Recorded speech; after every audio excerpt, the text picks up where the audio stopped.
Deep Dive Film School makes no claim of ownership of the film footage used in this episode. The film footage is owned entirely by the copyright holders.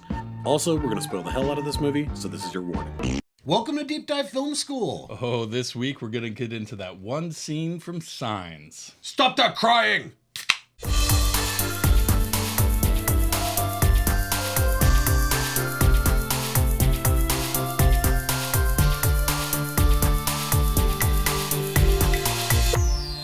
Alright everybody, I'm Adam Sherlock. And I'm Adam Pulcher. And if you like what you see /here, please like and subscribe. You can find us in all the spaces and places that people find good media.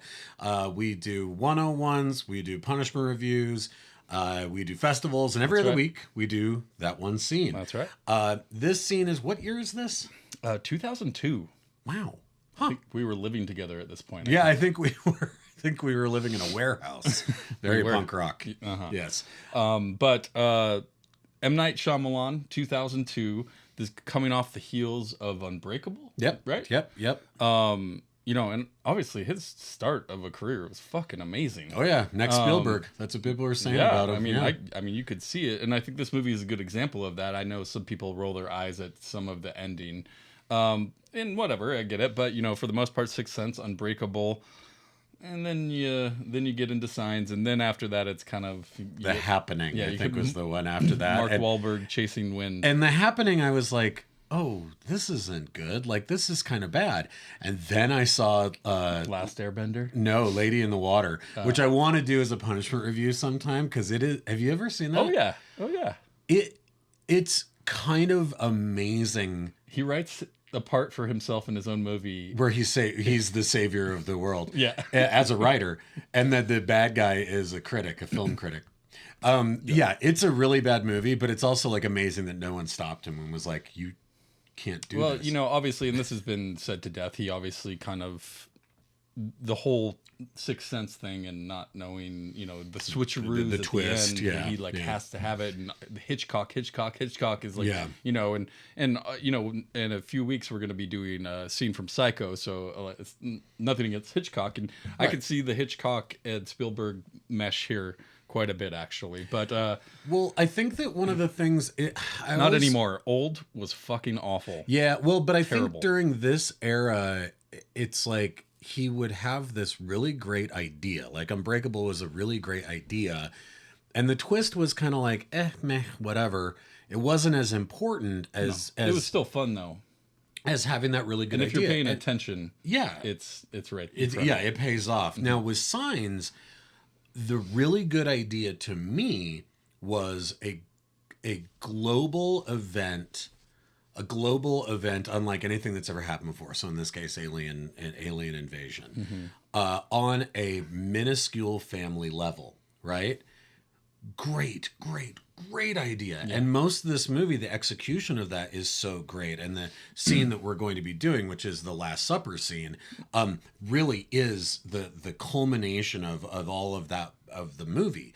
Now, yeah, everything's built. You know, it's a kind of a slow burn of a movie. There's some great moments, some like spooky moments, in it. And like you know, I think right before this, Ray just encountered the alien in the pantry at Shyamalan's house. Yep. And he comes home and they're all wearing the tinfoil hats and everything. Well, and I think that it's like that. All those elements work so well. I even think that his Mel Gibson's character, in his loss of faith after his wife dies, that's a really great subplot too, of like and a way to do this touchstone of the larger thing. Now,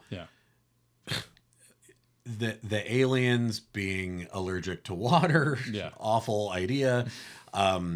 Why would they ever invade Earth? It's 70% water. It doesn't make any sense. It literally poison falls from the sky. Like, so like that part doesn't make sense. I always say, swing away, Meryl. I know the Culkin brother, like him having asthma is like a fine character accent, but that being like the alien is trying to spray him with poison gas, and it's because that his lungs shut off. That I was like, Jesus Christ, we're really going for it. But the tone that this movie sets is very effective. Yeah, and if it hadn't done they that, do this slow build. If they hadn't done those other things, right? If it hadn't done those other elements, I think this movie would be a classic because the acting in it is done really, really well. The scares in this are great. I love that even though we have a couple of scares that happen around the farm, there's also lots of global scares, right? And there's a lot of like watching the news. Yeah. Crop circles. The crop circles. There's the great scene with the birthday party. That jump scare where the alien walks by. Yeah. It's so scary. I think I was sitting next to you in the theater, and you were genuinely. I think I said Jesus Christ at the top of my lungs. And so like all that stuff really, really works. Yeah. And this moment here, this Last Supper, where the decision of, well, this is really happening, whether we believe in it or not, it's going to happen. Yeah.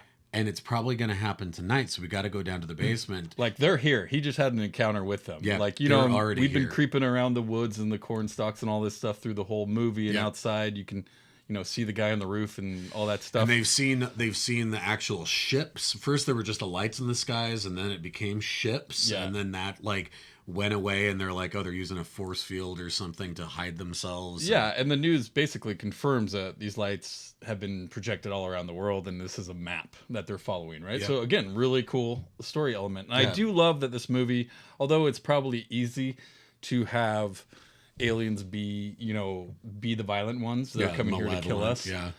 I love that this movie owns it like that. I think that adds a lot to it, because we've seen it before, but it's done really well here, and you don't really get a ton of good glimpses of them. It's the shark and jaws, all that stuff. Well, and again, until the very end, where all of a sudden we have a terrible CGI alien standing in full light in the living room, and you're like, oh, why would you do that? That's terrible. So the same thing, it biffs it at that end. But I agree, like all those things of not knowing what you're seeing, the fact that our characters don't have any more information. Like, it's not the president of the United States. Trapped it's in the like house a guy in a farm, Yeah, like, we're trapped in the house with them. Yeah, and like they've been getting these weird signals on the baby monitor and all of that. And so this kind of real downer, pessimistic moment of like, we're gonna do the only thing we can, which is we're gonna go hide in our basement. And also this idea of like, and I love this too, even though maybe this could be something you could scoff at, but the fact that he locked one in his pantry, right? That like they've traveled like, across galaxies. It was that hard. Yeah. And then it was like, it was like, what the fuck? It locked. Yeah. I got locked in this closet. Right. And like, and he cut it with a knife. And so it's like, that kind of changes the paradigm of like, maybe we can fight back. I don't know how, but we got to go hide first. That's very Night of the Living Dead. Right. And so before that, let's make some sandwiches turns into, what do you want? I want spaghetti. I want French toast. This is generally, there's a few kind of funny moments, but it's a pretty heavy movie actually. Yeah. And this is kind of a rare glimpse of happiness within the movie, I think. And they all come together, and he's just kind of Ray, Mel Gibson's character is just like staring off into just the distance, right? Right. And not even looking at them, and they start talking about what you want. Yeah. And the food that makes them happy, and the things that they choose. Basically, like if you're going to death row, what's your last meal? That's what I'm saying, man. Last Supper. Yeah, it's like, French toast and mashed potatoes, apparently. I do think this scene, and I haven't said this or criticized a lot of the scenes that we choose, because we know we love the movies and the scenes to examine and talk about them, but they missed a golden opportunity to show them cooking the food. That's a really good point. You could have dragged out that happiness, because this is the calm before the storm, right? Like at the end of this scene, he goes to the TV and it's dead. Well, it's got the whatever, warning sign. And he basically says it's happening. And that's when they start hearing the sound from the baby monitor. It starts like doing its weird thing again. You're totally right. But like, if they would have shown them looking at this, cooking together, at least getting stuff out, all they do is cut to a sink full of dirty dishes. Yeah. And so instead, it's like you get a good cooking montage with like, how sweet it is to be loved by you. And they're doing dishes and dancing together. Then you could do that and then immediately cut to all the food's on the table. Well, it's all dour and gray and blue looking. It again, is. They're like to sad. Yeah. But it would have been a much funnier beat if they would have done both. Or just like, it didn't have to be as goofy as you're explaining, though. That would be funny.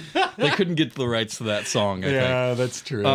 But I don't know. It just seemed like a missed opportunity potentially to have kind of make that more of a meaningful moment, because we cut to the dishes and they're all just somber at the table, like, oh shit, this is We're the all last gonna supper. die. Yeah. And no one wants to eat. Everyone's sad. We haven't even mentioned Joaquin Phoenix in this scene as well. Yeah. Yeah. But I don't know. No one's eating, no one's happy. Yeah. Which was the whole point of this, well, right? and then there's this weird, and it's not weird. It's actually, it's very heartbreaking, but also like says so much about the character that in this moment, Gibson's character of Ray could lie and talk about God helping them. It could, like, he could. Oh, they want to say a prayer, right? Yeah, like he could actually just like placate, like Abigail Breslin, the cutest little, saddest little great. angel face, who's crying there, and you're like, you dick, like just tell her there's a God, like just pray with her, right? But like he's not willing to. It's and it, it's an interesting thing to kind of look He's at. vehemently against it. Well, you look at the way it's like this kind of it's a real expose into the selfishness of grief, right? Like that his wife died, but like their mom died. Like they're going through this too. It's not just you, but it's like he's incapable of seeing that. Like he, through this whole movie, is just sucking joy out of each moment because he's so mad at God. He's so lost without his wife.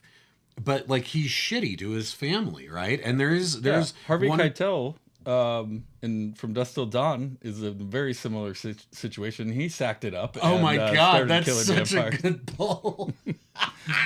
Right? He's it's the same thing. Yeah, he's got the cross. He's got the cross, and like, he sucks it up and does it. Yeah, he gets the job done. And, no, obviously he's grieving in a different way, and but it's a really good point, and I think that it's a really interesting. There's one or two moments where Joaquin Phoenix's character does kind of hold his feet to the fire, and he's like, "Hey, we're all going through this too." Yeah, because Joaquin Phoenix, it's his sister, right? Is his sister-in-law? His brother-in-law. Yeah, that's what I mean. It's his sister that died. Yes. Yeah, and so he's also like, "Yeah, I lost my sister, dude. Like, you're not the only one grieving here." And I think that those elements also keep the movie really interesting and keep this particular scene really interesting. Yeah, I mean, they all realize it's the end. They don't know how to deal with it, especially him, who was a man of the cloth. Like, he was a priest, so he wasn't just like some religious guy. He was a priest, which is a pretty big no. Yeah.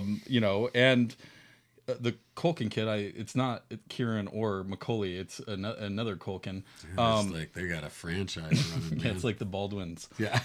But he basically calls him out and says, I hate you. Yeah. And he's like, that's fine.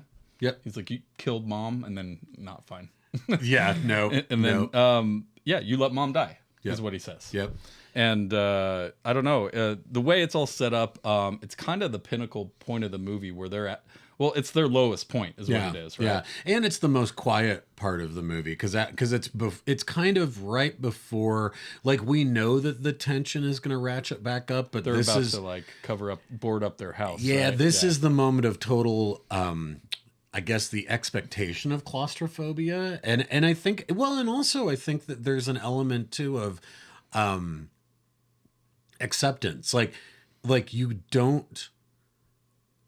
you're with them because they seem very relatable in so many ways. So you're kind of they're your proxy. And so you're thinking also about what you would do.